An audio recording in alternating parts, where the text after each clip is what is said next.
responsibility here is we all as institutions have a responsibility to educate our players to make good choices and decisions about what they do.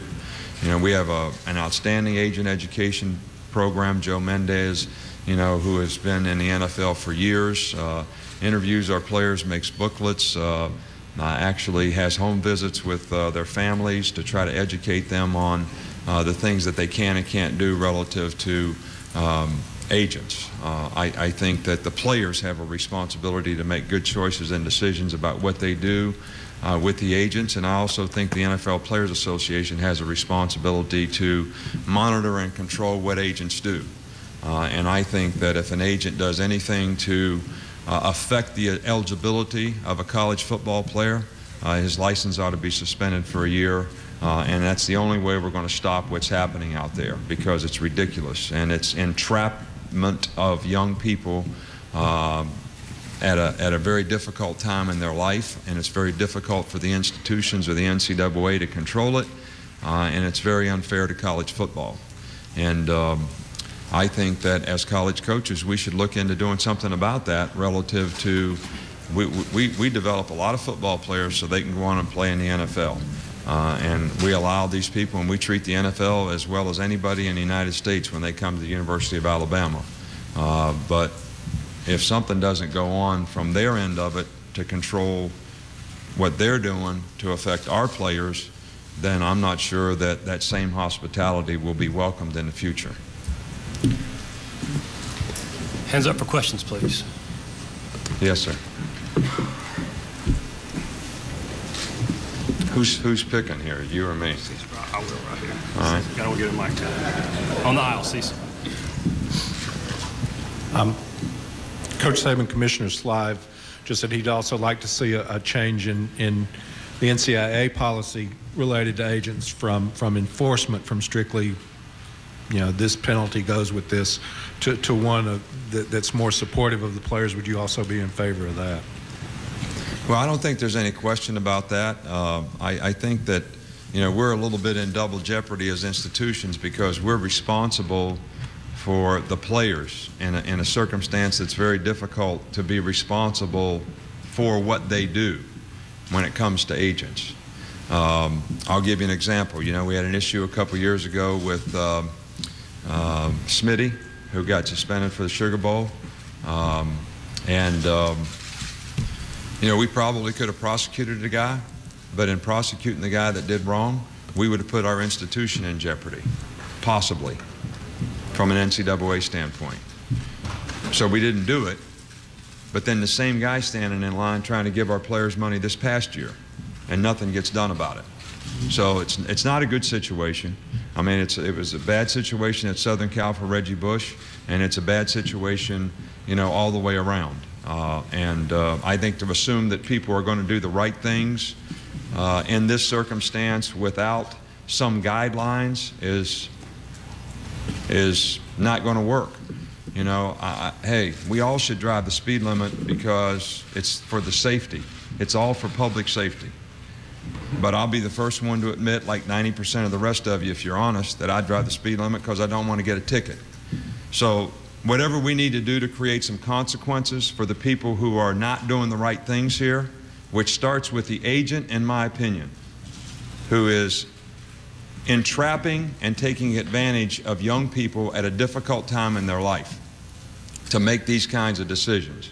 Although the players are responsible, and the players should have consequences if they do it, but the agents should have consequences, and right now they have none. They have none. And that's Nick Saban speaking live at SEC Media Day. Now, let me get you up to speed on the story he's discussing. Similar circumstances, in fact, to several other stories this month. And yet today, Alabama compliance officials are trying to determine if a player violated rules by attending an agent's party in Miami this summer. Defensive end Marcel Darius attended the same agent's party as South Carolina tight end Wesley Saunders. Darius won defensive MVP honors in the BCS title game win over Texas, and he's currently 7th on Mel Kiper's big board. That's what Alabama is up to. Also a developing story because the Florida Gators, investigators there as well as NCAA investigators are looking into the allegation that Marquise Pouncey, the big offensive lineman for the Gators, now a player with the Steelers, took $100,000 in between the SEC title game and the Sugar Bowl. Marquise Pouncey, this news came out on Monday. He issued a statement today through his attorney. Quote, "I did not accept $100,000. It's an absolutely ridiculous claim. I have completely cooperated with the investigation and answered any and all questions put to me." Well, once they do get the NFL, you are allowed to be paid handsomely. Adam Schefter going to join us next. Take a look at the NFC North. We've got the Brett Favre thing hanging out there, but there are a lot of other questions. Just keep it under 25. Until we have an opportunity to talk to high school coaches, talk to guidance counselors, get an evaluation of the kind of character, attitude, intelligence, that these young men have, even though they do have some athletic talent that's pretty apparent even in camp. So I would be for that, and I think whatever we do, as long as it's the same for everyone, it's very fair, and I think it would give some of these young people a little more time to evaluate, make some unofficial visits and evaluate where they might want to go to school as well. To your left, front row. Dan Harrelson of the Sports Times Network. Coach, you mentioned 2 freshmen in the kicking game, punter and kicker. Any concerns in the special teams kicking game, and how much additional time will you focus on the kicking game in fall camp?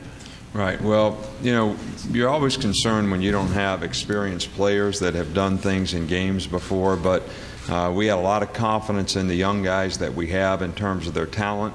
I think them gaining experience is going to be helpful. I don't know that spending more time in practice is necessarily going to enhance their chances of being successful in terms of their execution. I think the most important thing is that when you're a specialist, I equate it a lot to a golf swing.